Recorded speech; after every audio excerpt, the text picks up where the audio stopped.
Exodus chapter 8.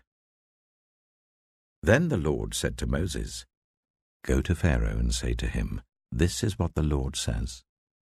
Let my people go, so that they may worship me.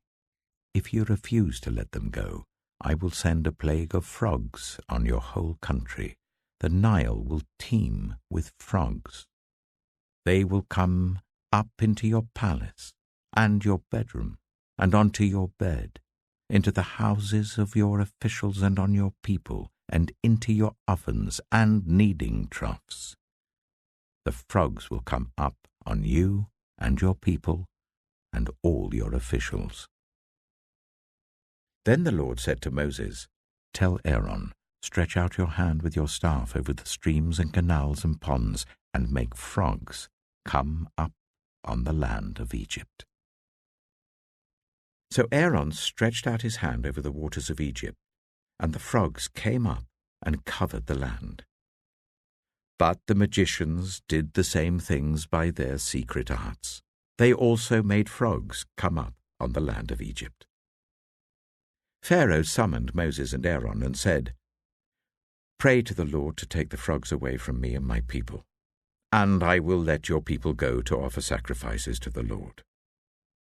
Moses said to Pharaoh, "I leave to you the honor of setting the time for me to pray for you and your officials and your people, that you and your houses may be rid of the frogs, except for those that remain in the Nile."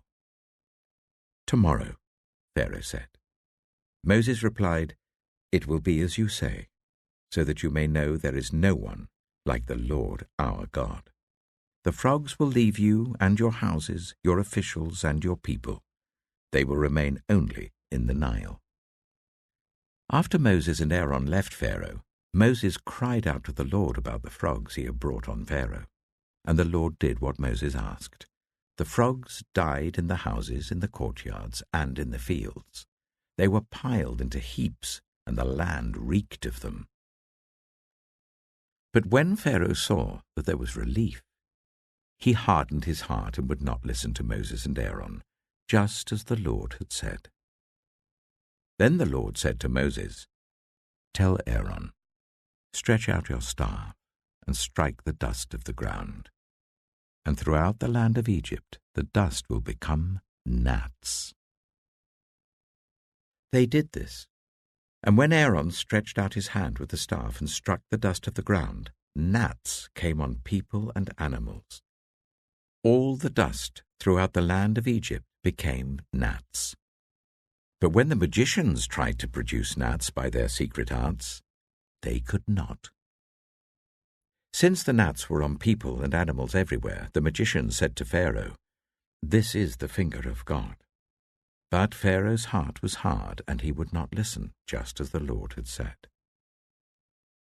Then the Lord said to Moses, "Get up early in the morning and confront Pharaoh as he goes to the river, and say to him, 'This is what the Lord says. Let my people go, so that they may worship me. If you do not let my people go, I will send swarms of flies on you and your officials, on your people, and into your houses. The houses of the Egyptians will be full of flies. Even the ground will be covered with them. But on that day I will deal differently with the land of Goshen, where my people live. No swarms of flies will be there, so that you will know that I, the Lord, am in this land. I will make a distinction between my people and your people. This sign will occur tomorrow." And the Lord did this. Dense swarms of flies poured into Pharaoh's palace and into the houses of his officials. Throughout Egypt the land was ruined by the flies. Then Pharaoh summoned Moses and Aaron and said, "Go, sacrifice to your God here in the land." But Moses said, "That would not be right.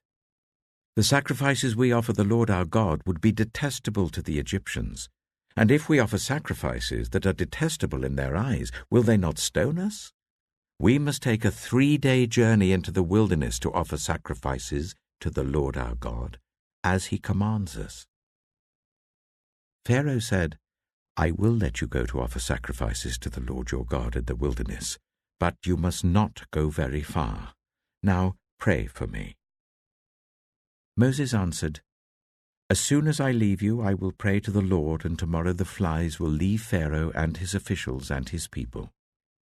Only let Pharaoh be sure that he does not act deceitfully again by not letting the people go to offer sacrifices to the Lord. Then Moses left Pharaoh and prayed to the Lord, and the Lord did what Moses asked. The flies left Pharaoh and his officials and his people. Not a fly remained. But this time also Pharaoh hardened his heart and would not let the people go.